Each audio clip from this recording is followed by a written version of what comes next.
날마다 쓰는 나의 신앙일기 TV 데일리 큐티 나무향기입니다. 오늘은 9월 5일 화요일입니다.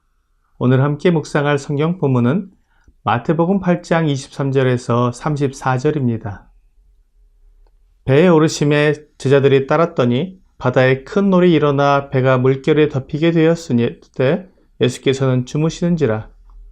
그 제자들이 나와 깨우며 이르되 주여 구원하소서, 우리가 죽겠나이다.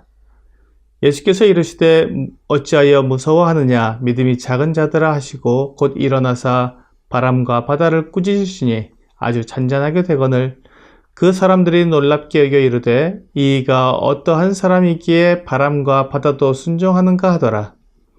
또 예수께서 건너편 가다라 지방에 가심에 귀신 들린 자 둘이 무덤 사이에서 나와 예수를 만나니 그들은 몹시 사나워 아무도 그 길로 지나갈 수 없을 지경이더라.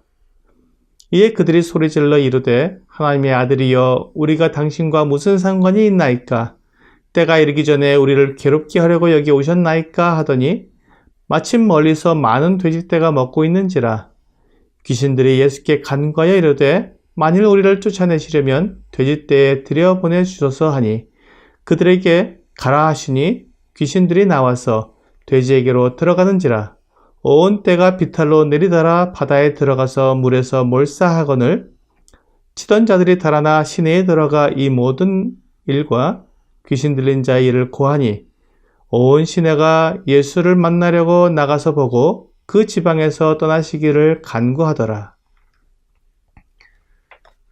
마태는 계속해서 주 예수님께서 아브라함과 다윗의 자손이며 하나님께서 약속해 주신 구원자 메시아라는 것을 증명하기 위해 그가 보고 들은 것을 기록하고 있습니다. 주 예수님께서 가버나움에서 건너편으로 가자고 하셔서 배를 타고 갈릴리 호수를 지나가게 되었습니다. 그런데 배에 오르고 갈릴리 바다를 건너가는 동안 주 예수님은 피곤해서 배에서 주무셨습니다. 천지의 창조주이신 주 예수님께서 흔들리는 배 위에서 단잠을 주무시는 모습을 생각해 보면 주 예수님은 어떻게 이런 삶을 견디실 수 있었을까 하는 생각이 듭니다. 그런데 갑자기 바다에 큰 놀이 일어나 배가 물결에 덮이게 되었습니다. 갈릴리 바다에서는 이렇게 갑작스러운 바람과 파도가 자주 일어나곤 합니다. 그런데 이번 파도는 매우 컸던 것 같습니다. 제자 중 여러 명이 갈릴리 바다에서 물고기를 잡던 어부였기 때문에 그들은 이와 비슷한 경험을 했었을 것입니다. 그런 그들이 배 위에서 주무시고 계시는 주 예수님을 깨우며 주여 구원하소서, 우리가 죽겠나이다 라고 말했습니다. 지금 이 상황이 작은 일이 아니었다는 것을 알 수 있는 말입니다. 그런데 더 놀라운 것은 지금 바람이 불어 배가 물에 잠길 것 같은 온통 소란한 상황에서도 주님께서 깨시지 않고 주무시고 계셨다는 것입니다. 주님은 제자들이 와서 깨웠을 때 일어나셨습니다. 주님은 바람과 바다 때문에 두려워하지 않으셨습니다. 왜냐하면 그것을 만드신 분이 바로 주님이시고 그것들이 주님을 결코 해칠 수 없다는 것을 아셨기 때문입니다. 제자들은 이 위험한 상황 속에서 주님을 깨우며 구원해달라고 했습니다. 제자들은 주님을 믿었습니다. 하지만 그들이 믿는 주님은 그들보다 조금 나은 분이지 이렇게 바람과 바다까지도 꾸짖는 분으로 생각하지는 못했던 것 같습니다. 그래서 그들이 두려워했고 떨었습니다. 주님은 일어나셔서 제자들에게 어찌하여 무서워하느냐, 믿음이 작은 자들아 라고 말씀하셨습니다. 그렇습니다.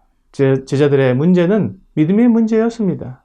주님께서 누구신지 정확히 알고 믿었다면 아무리 바람과 파도가 크게 일어나도 주님과 함께 있기 때문에 두려워하지 않을 수 있었을 것입니다.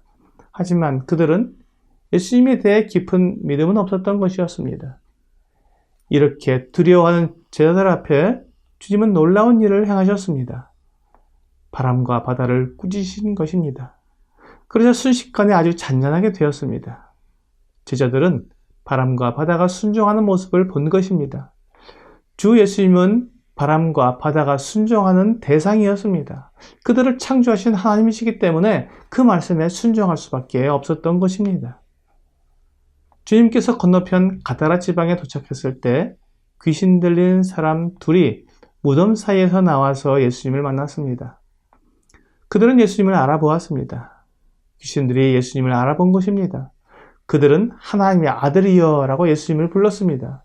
그리고는 자신들을 그 사람에게서 쫓아내시려거든 멀리서 먹고 있는 돼지떼에게로 들어가도록 허락해달라고 했습니다.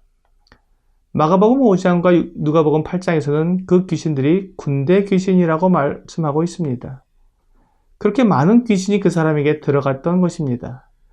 그래서 그들이 그 사람에게서 나온다면 돼지떼에 들어가게 해달라고 구한 것입니다. 주 예수님이 허락하시자 귀신들이 그 사람들에게서 나와서 돼지떼에게로 들어갔는데 그 놀란 돼지떼가 비탈길로 내리달려서 바다에 빠져 죽었습니다. 그런데 이 소식을 들은 마을 사람들이 예수께 나와서 그 지방에서 떠나달라고 간구했습니다. 놀라운 것은 하나님의 아들 구원자께서 이 세상에 오셨지만 사람들은 예수님을 영접하지 않고 거절했다는 것입니다. 그 지방 사람들이 돼지떼를 치고 있었다는 것은 그들이 유대인들이 아닌 이방 사람들이라는 것을 알 수 있습니다. 유대인들은 돼지가 부정한 짐승이기 때문에 돼지고기를 먹지 않습니다. 그러므로 돼지를 치는 사람들은 이방인들입니다. 주 예수님께서 이방인들의 마을인 이곳에서 귀신 들린 사람들을 고쳐주신 것입니다. 주님은 이 마을 사람들에게 하늘나라의 복음을 전해주시고 하나님에 대한 놀라운 가르침을 말씀해 주실 수 있었습니다. 하지만 그들은 예수님을 받아들이지 않았습니다. 아마도 예수님이 그들의 마을에 들어오시면 지금 잃어버린 돼지떼처럼 많은 손해를 입을 것 같았기 때문일 것입니다. 그들은 생명보다 물질이 더 중요했습니다. 하나님보다 자기들의 재산이 더 소중했던 것입니다. 이렇게 놀라운 사건을 보면 당연히 하나님의 아들을 영접하고 그분이 주시는 복을 누리는 것이 당연할 텐데 사람들의 마음에는 눈에 보이는 물질적 손해를 눈에 보이지 않는 하나님의 복과 비교해 보지 못했던 것입니다. 오늘날 우리도 건강이나 재산상의 손해를 당하게 되면 그것을 감당하면서 주 예수님을 믿을 수 있을지 생각해 보면 그것이 생각처럼 쉬운 일은 아닐 것입니다. 주님께서는 참된 믿음이 무엇인지 가다라 지방 사람들을 보면서 우리에게 교훈해 주시고 있는 것입니다. 오늘의 적용 질문을 보겠습니다. 자연 만물도 주의 말씀에 순종하는데 혹 내 마음속에 순종하지 못하고 있는 것이 있나요? 사람들은 불순종의 아들들 가운데 역사하는 영의 지배를 받고 있었습니다. 그래서 지금 우리가 이 세상에 사는 동안에는 순간순간 그렇게 하나님의 말씀에 순종하기보다는 내 육체의 유익과 내 마음이 원하는 것을 행하기 위해 불순종하는 모습을 보입니다. 우리 주 예수님께서 하나님이심을 믿고 또한 하나님께 불순종하는 것이 얼마나 두려운 일인지 생각하면서 하나님께 대한 믿음을 분명히 가짐으로 주 예수님께 온전히 순종하는 여러분과 제가 되기를 주 예수님의 이름으로 기도합니다.